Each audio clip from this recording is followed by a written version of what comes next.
Hello, children. This is Sean here from Learning Out of the Box, and what I'm going to share with you here is a 3 months plan just before PSLE, and of course, any study plan can also be used for other major exam.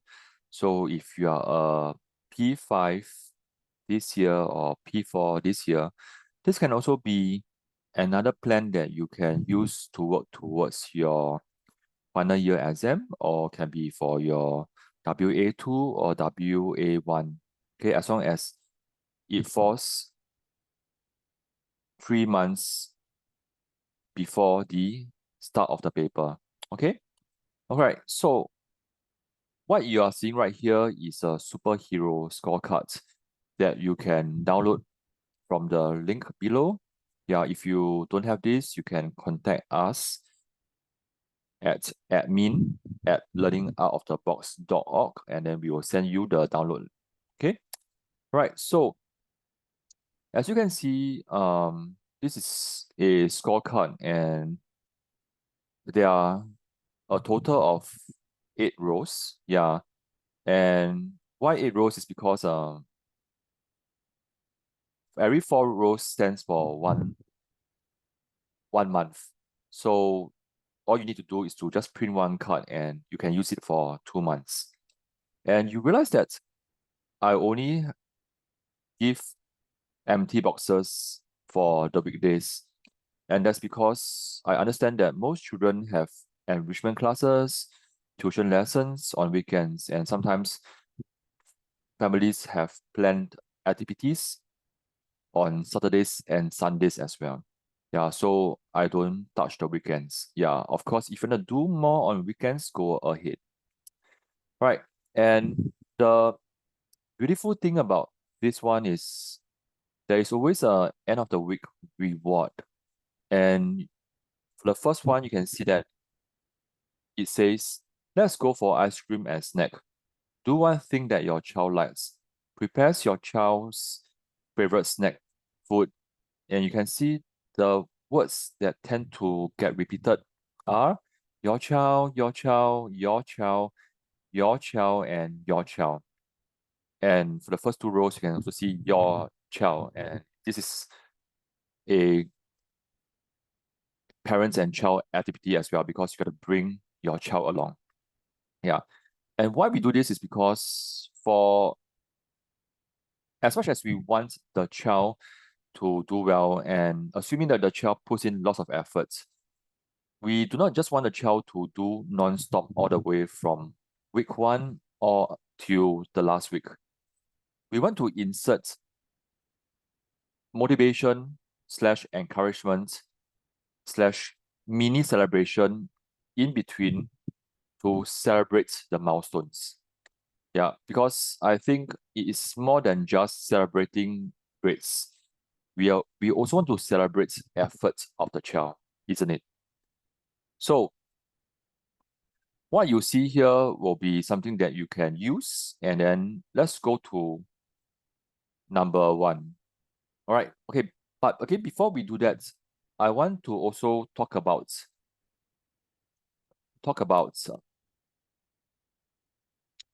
things that matter. And first of all, we also want to talk about being consistent. Okay, the colors is not bright enough. Okay, so the first thing that you want to help your child to build is being consistent. Yeah. So how consistent is your child when it comes to doing questions? Is he just doing like 5 questions a week and wanting to score AL1, and now he's at AL4? Yeah. Okay, being consistent is not about doing a lot of questions or having short bursts of high intensity activity. We are talking about it can be even it can even it, it can even be like if you are doing 2 to 3 questions per time slot, you can actually space it out across 5 days. Yeah. Okay. So later we will use the scorecard to share with you how it can be easily done. All right. Okay. Next will be mistakes. Okay. These mistakes is not just correcting mistakes or doing corrections. Yeah. Okay. From my experience, and after I've checked in with many children across the past few years, I realized that many children copied the corrections without much or deep understanding. Yeah. And a lot of times I personally feel that corrections are done just to show that it's done. Yeah. And at a deeper level, we also want to understand the relationship of, okay, or your child's relationship with the mistake. Does your child avoid it or does your child embrace it? Yeah. And what does mistake mean to your child, or how does your child define the mistake? Yeah. Is it like after every mistake is made, does the child feel guilty or ashamed? Or does the child feel proud because every mistake is a learning opportunity? Yeah. So in my class, I always can hear me always telling the children that it is okay to make mistake during lessons. And as much as we don't like making mistakes, regardless of how we see or how we feel about it, we want to look beyond that, and we want to look at what lesson is this mistake trying to teach us. And there's also a next step, which is how do you help yourself to remember the lesson taught by this mistake? Yeah, which we'll cover that later on. And then third one, which is also a follow-up step for making mistake, is to make notes.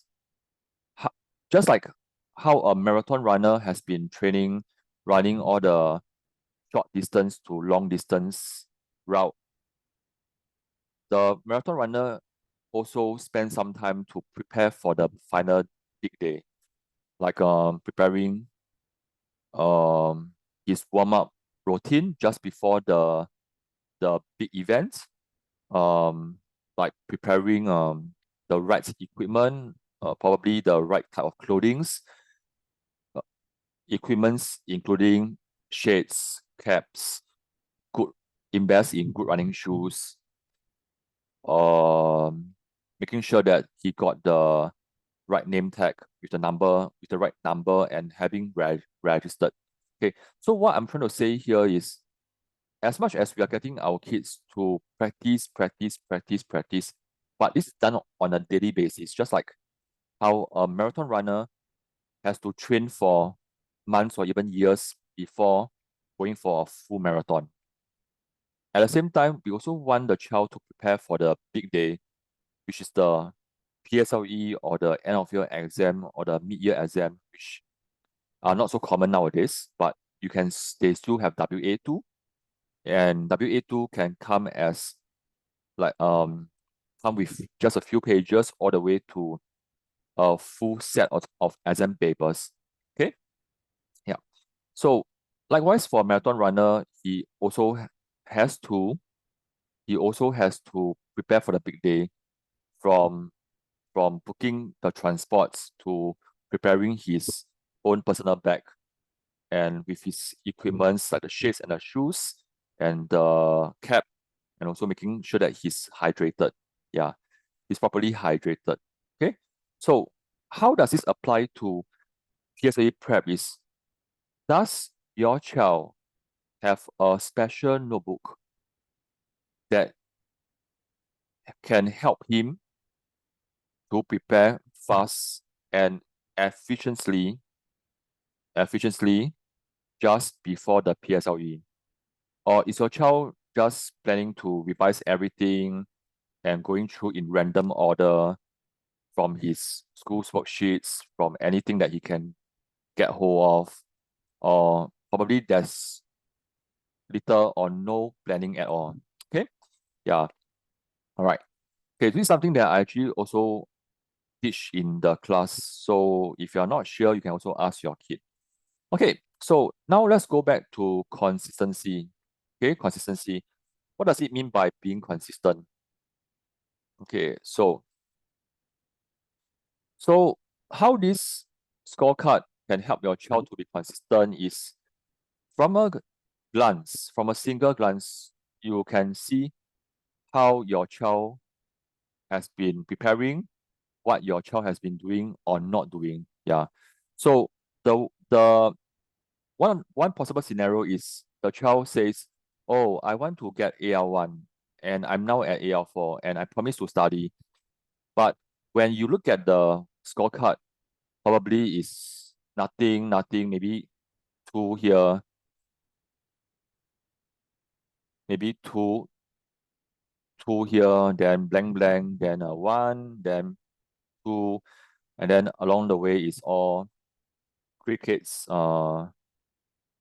Then that there's nothing, and then probably just two, and then probably eight here. Yeah, yeah. So look at this example. Is this child consistent?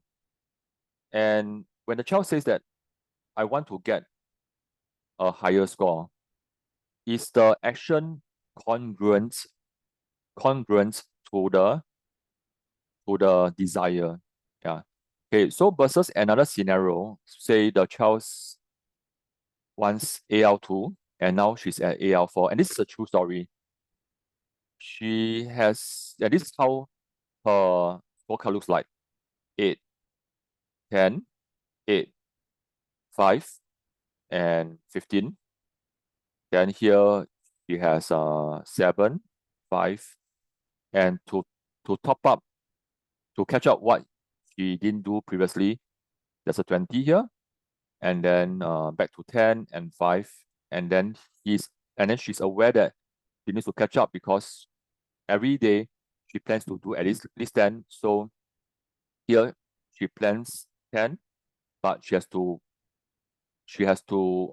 top it up with another 5. So it's 10 plus 5, 15, and then 10, 10, 8 example. Okay.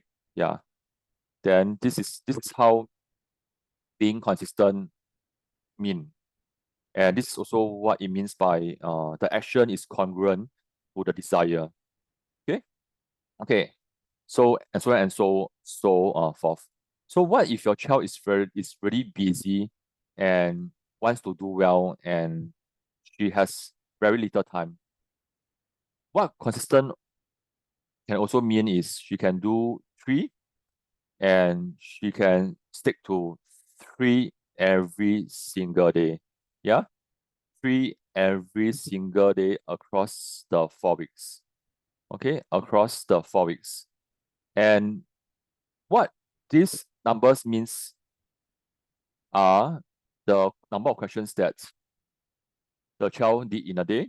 And we can also maneuver between the different type of questions, because there could be paper 1 questions, and then there could be paper 2 questions, and you can have 1 paper 1 question and 2 paper 2 question, or you can navigate between 2 paper 1 question and 1 paper 2 question, or it can be just 3 5-mark question.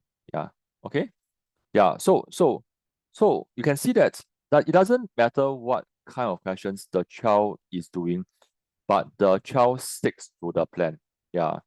And it takes discipline, because a lot of times life gives us curveballs. Like for example, something happened and then the child gets thrown off from the planned study schedule, or the child doesn't feel motivated, or sometimes they just simply have too much homework, and this is also a truth. Or sometimes probably the family has planned activities. Yeah. And it's okay that you have breaks in between. Just top it up on the following days or weeks.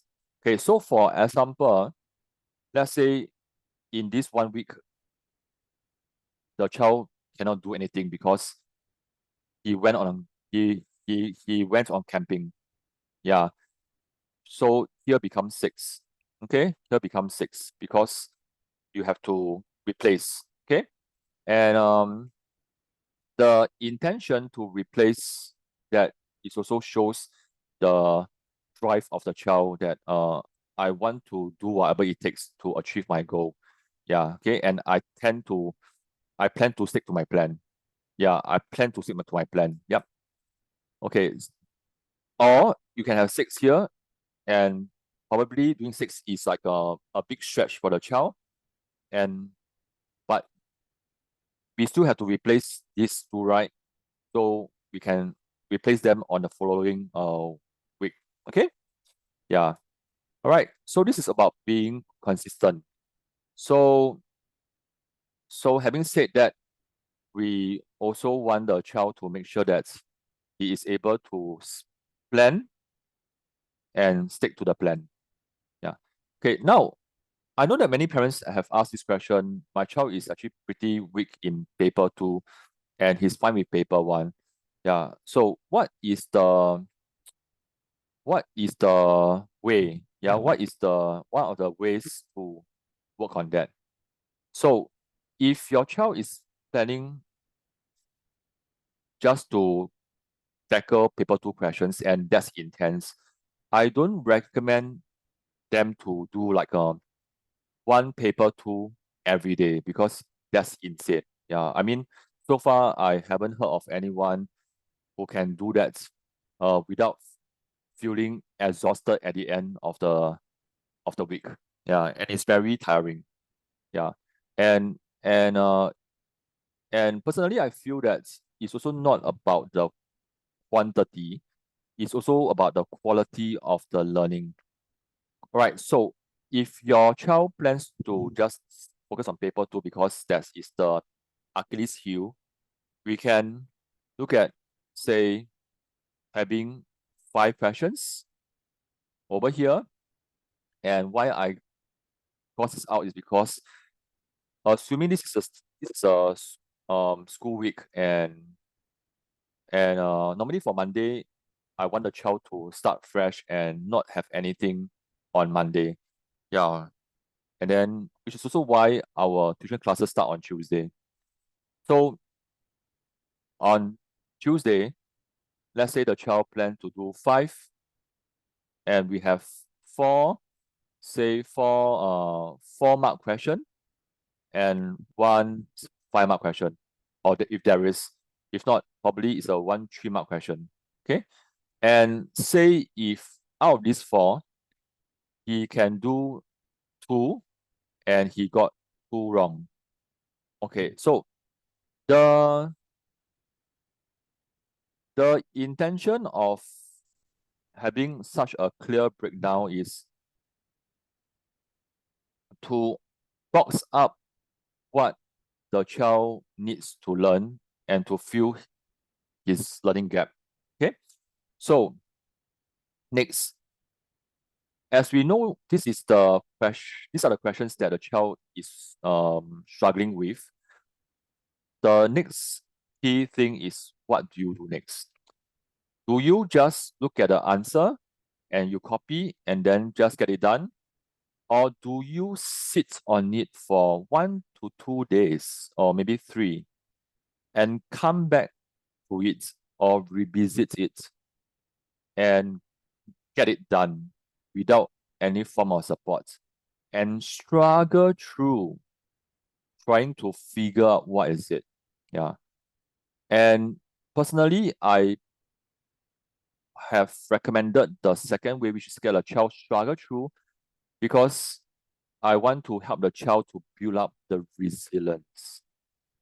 And also because in an exam, when the child sees a tough question, how he behaves at home or on a normal basis is going to be how he approaches the question. If the child copies the answer right away after whenever he sees a tough question, there's a high chance that the child may not be able to analyze properly or probably just get frustrated because there's no answer to be copied. Yeah.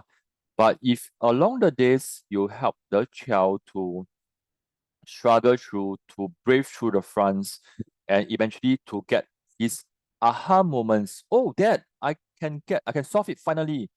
Oh, it's like that lah. Okay, so some Singaporean accents there.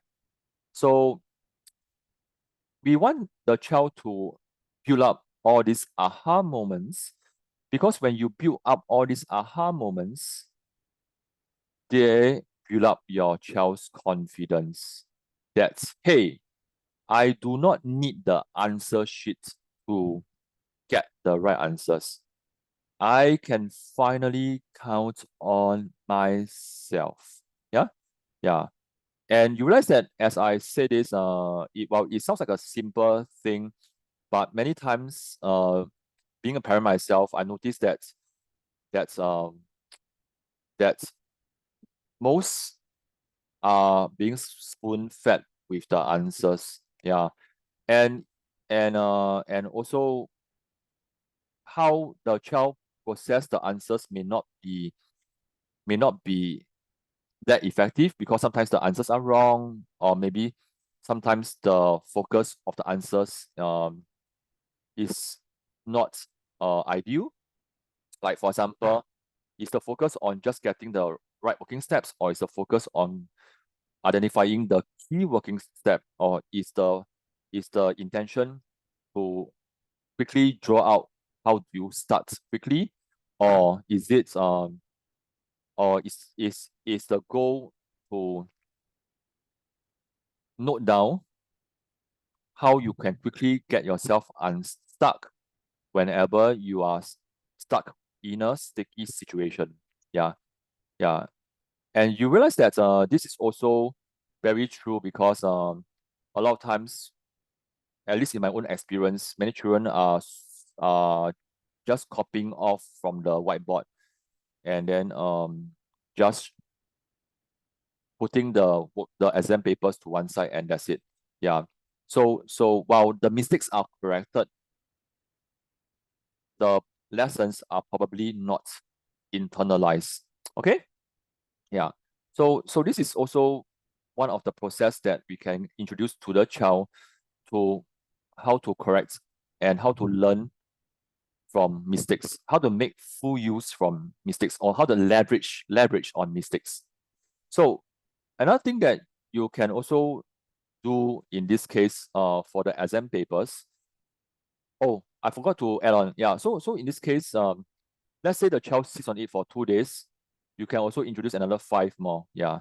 So then sit on it for Saturday and Sunday, and then another 5. Okay, another maybe I'll cross out here, and 5, so on and so forth.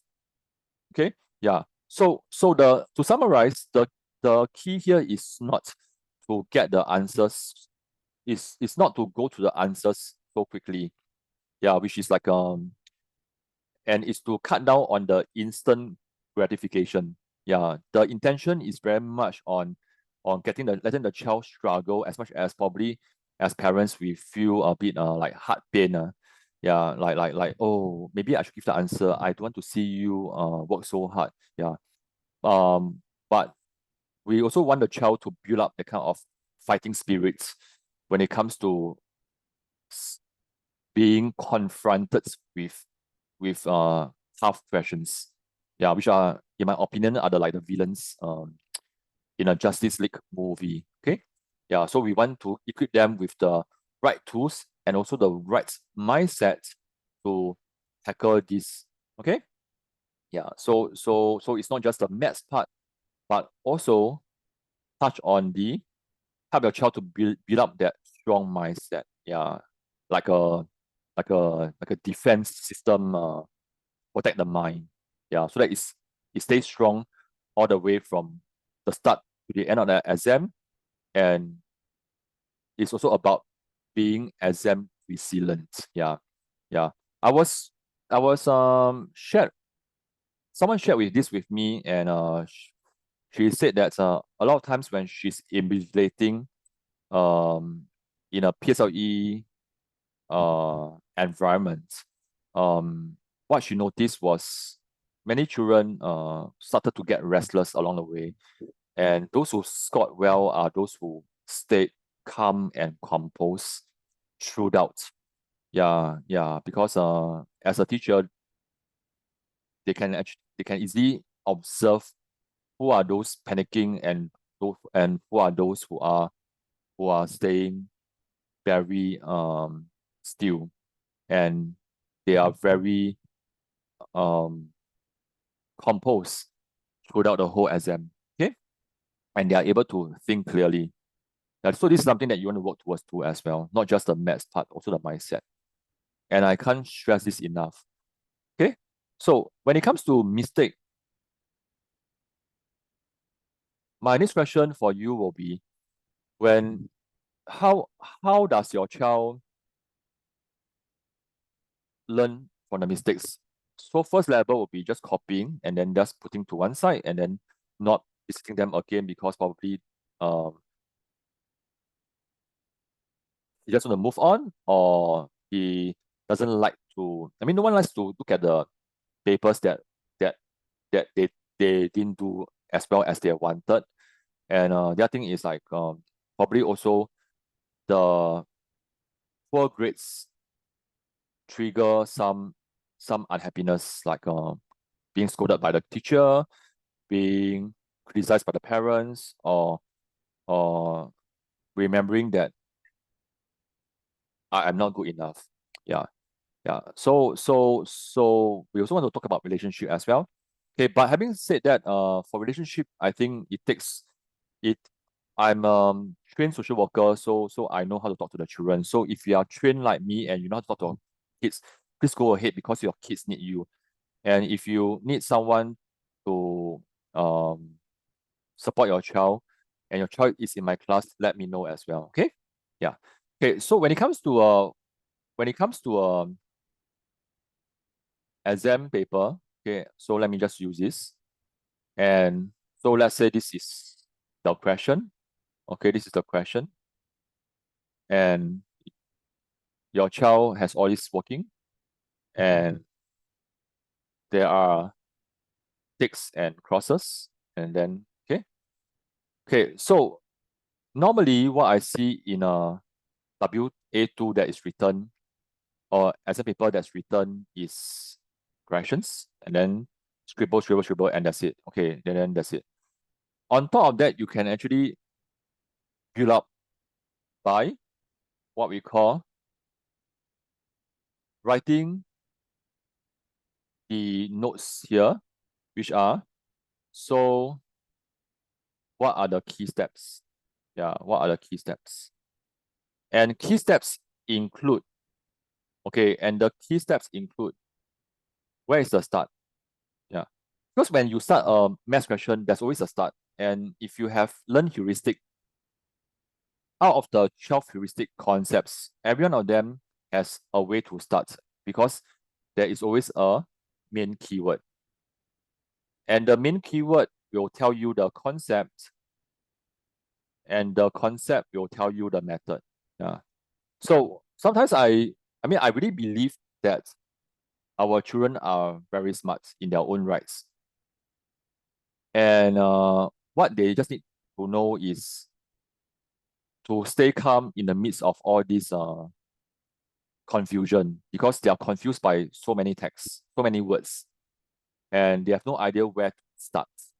So when they have no idea where to start, they are stuck and they do not know how to get themselves unstuck. Yeah, so that's also one of the ways that we introduce to the kids, which is called the KCM, keyword concept method. Yeah. So for example, when they see the word equal, they have to draw two KitKats, two bars of KitKat, which also mean there are two equal boxes. And then later they have to do other steps as well. Okay. So adding on here, there are spaces here as well. You can you can write down what what I have to remember. what I have to remember. Yeah. And I am so grateful to have served many parents and children who have listened to my advice and started to do all this. And one child told me that after she has done this, she started to see mistake differently because she used to hate maths or dislike. And once she did this, she started to have more positive experience with the mistakes. And in fact, her grades jumped. Yeah. Yeah. So there are a lot of inner work done for us to help the child to a lot of inner work done by the child for the child to get the outer goal. Okay? So this is something that you should do for everything. And one thing that I want to share is, and it's probably not everyone will agree, is mistakes are our best friend. Okay, mistakes are our best friend. So what do I mean? So imagine you want to score higher, you want to get another 10 marks. And when you look at a mark paper, where will this, if we can turn back time, where will these marks come from? Will they be able to come from those correct answers? Or will they come from those wrong answers? And you know that the answer is wrong. Yeah, the answer is marks will come from the wrong answers when they are corrected before submission. Yeah. So that also means that your child must have time to check their work in the exam, which also means that the child must have faster and more efficient solving methods along the way in the exam, as well as the child must also have proper exam coping mechanisms like staying calm, staying composed, being consistent, not panicking, as well as having a very clear system like the KCM, and to do the work neatly such that when the child revisits his own work, he will really understand what he has written and not need to figure out again. Because if the working is not neat and the child needs to figure out again, it somehow feels like sitting for the same paper twice within the same amount of time. And that is not the best use of the limited time in the exam. Okay? All right. So I hope that this one gives you some ideas on what you can work on for mistakes. And of course, along the way, when you look at the last month of prep before the major exam, children are told to only focus here. Yeah, because that's what they wrote. And for all these notes, they are customized for the kid who has created these notes. And one thing that we want to look at here is also giving the child repetitions. Yeah. And if you are familiar with the forgetting curves, we tend to forget we tend to forget what at least half of what we have learned the day before. Like if you ask me, what did I wear yesterday, or what did I eat yesterday, or what did I learn yesterday, I would not be able to tell you 100% of what's of the content. Yeah. So as we know, because forgetting curve somehow it drops, right? Okay. Okay, I think I got it reverse. Okay. Like what we learn here, then it dips deep. Yeah. So we need to introduce a repetition here. Okay, maybe I start again. You can see that I'm not a very good artist. My okay. Okay, so in the meantime, just clean out some notes on your paper to see what you can work on next. Okay, so for the getting curve, if I'm not wrong, it goes like this. Okay, it goes like this. Yeah. So what we learn is it goes down, right? Yeah, like this is what we learn, and this is time. Okay, this is what we learned. What we remember. What we remember. Okay, what we remember. Then you introduce this repetition work to bring the graph up, and it goes down again. And then you know that you must put in another graph, no, another R, which is repetition work, up again, and it goes like that. Yeah. So all of this explains why we want to be consistent rather than going for short bursts of activities in random order. Yeah. So if you're very new to this kind of learning process, you can go for 3-3-3, and this is way better than none, none, none, then suddenly like 20, then none, none, none, none, none, none, none, then another 20. This is actually not ideal. But if it works for you, just go ahead. Personally, I like consistency because it's good habit built over time, and it is not so stressful, and it helps, and because of the forgetting curve, when you do the all of these three, right, helps you to increase your retention over time. Okay? Yeah. So there's a lot of science to doing well in maths on top of mastering the concepts, which is level 1. Yeah. And of course, if you're aiming for AL 1, 2, you really have to work very hard and very smart. Okay.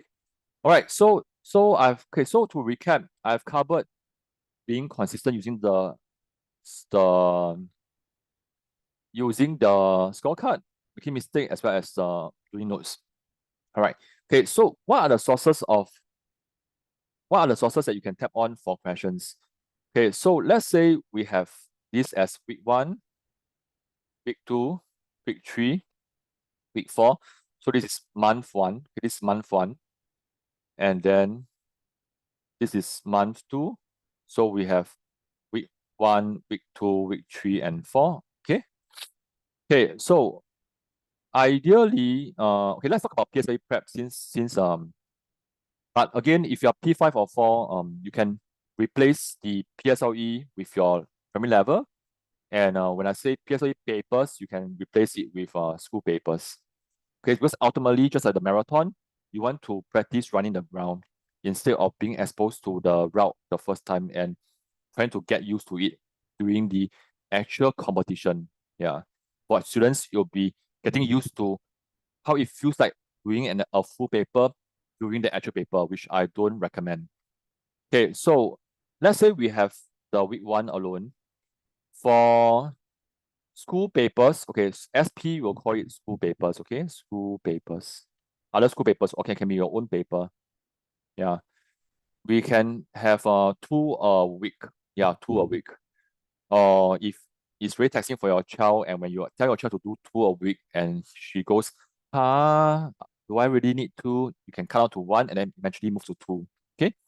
So choose a day that is not so heavy for your kid, and you can like just put here SP. Okay, SP, SP, SP.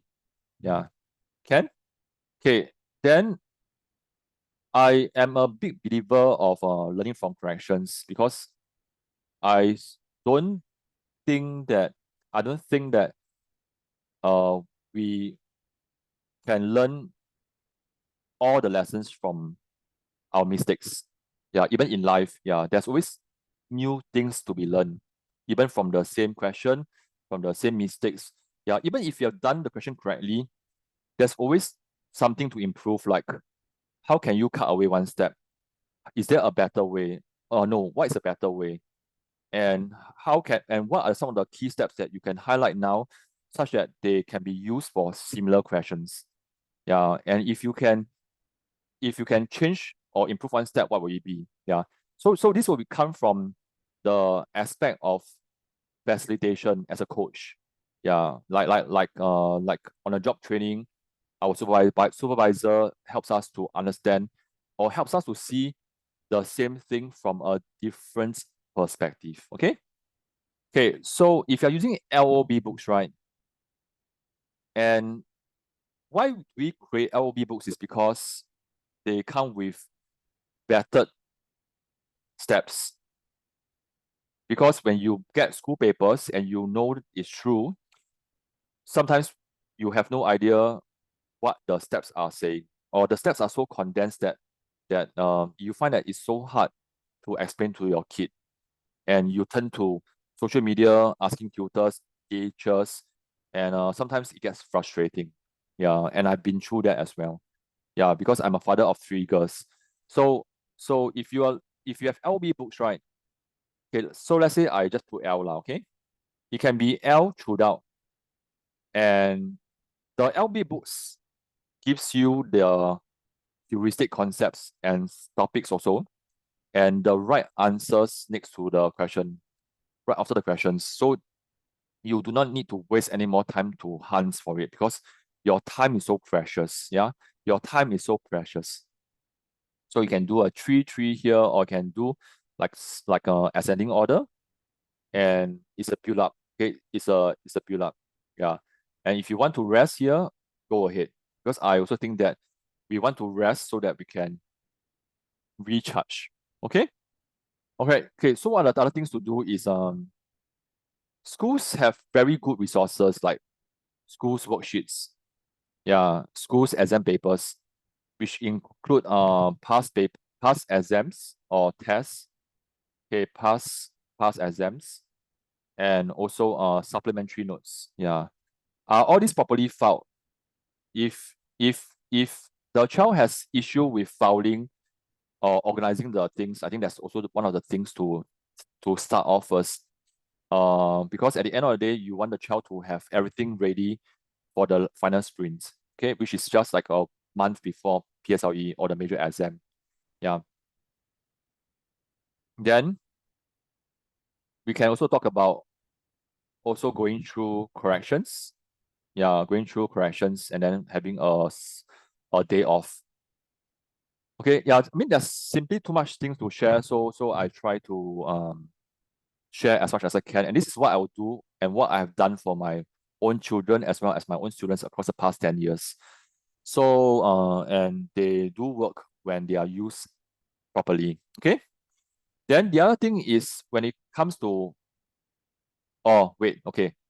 So you can repeat the same thing for month 2 and say now we have progressed to month 3, which is the month that is going to, and when this month ends, you know that the next day is PSLE.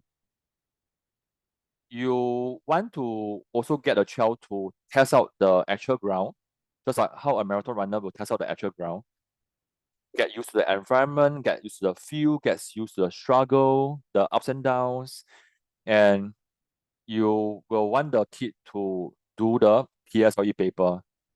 Yeah, do at least, do at least 3. You need to do at least 3 and get used to the running ground. Okay. All right. And the rest you can, the rest go through your notes. Remember, remember we were doing the notes on the both the left and right side of all corrections. Yeah. Because by doing this, right, the child will intentionally remember what to avoid, what to correct, what to improve. Without this, right, mistakes not learned will be repeated. And which is why sometimes you see the same mistakes happening again and again because they are not learned. Like for example, marathon runner, um, shoes choice of the shoes is very important. So if the shoes are not, if the wrong pair of shoes are still used for every marathon, so the runner will get bruises. Yeah. So and that itself is like a mistake. It can be big or small, and it can be serious because sometimes the toes will bleed. Yeah. And the runner cannot stop because he has to finish the whole thing and probably can't walk for days. Yeah. So this is a metaphor that I want to use for PSLE also, which is when the mistakes are not learned right, they'll repeat in the exam as wrong answers and marks lost. Okay? Okay, so what else do I need to do? Oh, yeah. Okay. So the next thing I want to share will be how do you file PSLE? How do you do notes? Okay, how do you do notes? And how do you file your paper into proper categories? Okay, so two things here. If you have notebook, right, please get a notebook, and then you will want to scribble down things that you want to remember. And what are all these? They come from, okay, this is a notebook. And what are all of these? What are all these things? They come from the exam papers, okay? And you have all the tick, tick, cross, cross, right? And then these notes comes from your notes on both sides. How do you start? What are things to take note for this question? How else, what must you remember to tackle future questions? Or what they learn from here? Like your personal lesson. Yeah. Your personal lesson may be different from mine. For example, my personal lesson has always been, my mom has always told me that to improve my handwriting. And you know that it's a bit hard for me. Yeah, because I tend to write quite fast. Yeah. Yeah. But for another child whose handwriting is very neat, her personal lesson should be, I need to write statements. Yeah, I need to remember to write the right units. I need to double check my number because I always make transfer error. Okay? Yeah. Then another one that I want to share with you, and it's very important, write this down. Before I'm gonna end this video soon. Yeah, just simply too much thing to share, and I'm not sure if it overwhelms you. Yeah. But anyway, if there are too much stuff and too little time, just write down three things that you can instantly implement in the next 1 week. Yeah. Do not try to implement everything. Yeah. Even when I did it for my class, I implement it slowly across the 1 year. Yeah. Okay. Yeah. So don't try to implement everything within the 1 week. Next one will be your files. Okay. So for your files, right? To okay, the traditional way of doing would be categorize them by topics. I will categorize them by problem sum types. And you know that there are a total of 12 types, like guess and check. Guess and check is simultaneous, blah blah blah blah blah. And of course, so what you can do is sometimes it comes from school worksheet and you do not want to tear it away from the paper. Photocopy lah. Yeah, photocopy or use the cam scanner app and then take a picture and then you just print it. Yeah. And if your child is into mobile device and can learn easily from there, you can use Google Drive and then categorize them based on folders. And I think that one can also be quite a good method because you can shift the digital files around, yeah, or the images around and be able to freely move them. Okay. Yeah, and of course, do not just, okay, I'm a visual person, I'm a visual learner, so I tend to use colors. I am attracted to colors. So if the paper is just black text on white paper is very boring and I'll fall asleep. So encourage your child to use highlighters to highlight at least make the paper, at least just attempt to make the learning process more enjoyable. Okay, so I think that's enough for you. Other than that, I think there's nothing else that I can share with you because I think it it it takes a skilled coach who has been doing this for years to guide the child through. Yeah, so for you, what I can recommend is if you're not sure of any parts, just replay the video, rewind the video, and then just watch the part that you want. Or you can actually watch with your kid. Yeah, and then ask your kid, so what do you want to do, or what do you wish to do? Instead of, hey boy, now because coach one say do this, you might got to do this, yeah. Because at the end of the day, it's not you sitting for the PSLE? Who is actually sitting for the PSLE? Yeah, the child, right? Yeah, so the child got to take up 100%, 100% of the ownership. Yeah, so there are a lot of things to do, and it's more than just clearing papers and or questions, and it's more than just expecting, oh, the marks should be higher because my other grades are high, or because or it's not just like because at home my papers have higher marks, but in actual exam papers I struggle. Yeah, because there's a lot of psychology going behind. Yeah, and so to sum up, if your home revision it has a higher marks than school exams papers, then that could also mean your exam state. Yeah, your exam state is not optimized yet. Yeah, which also we can talk about exam resilience, building the mindset, as well as staying calm and composed. Yeah, but all these things are actually what we call have cause and effect. Yeah, so the effect is not doing well in school because of not the optimized exam state. So we have got to build up consistency at home. Yeah, and also work on how you relate to mistakes. Do you avoid it or do you embrace it? And even if you embrace it, what do you really learn from it? And when we say yes, you learn from it. So how did you learn from it? Do you even remember them or revise them again before the exam, such that you don't make them again? Yeah. And then to do that effectively, you need notes. Okay, so I hope that this gives you a clear overview of what's happening. And then for our students who are in my class, of course, you can always reach out to me if you need help. Okay, Ken? All right, I think that should be enough. All right, so the download link of this scorecard will be within the video itself. Just go to the description. All right, I got to plan for my lessons already. See ya. Bye.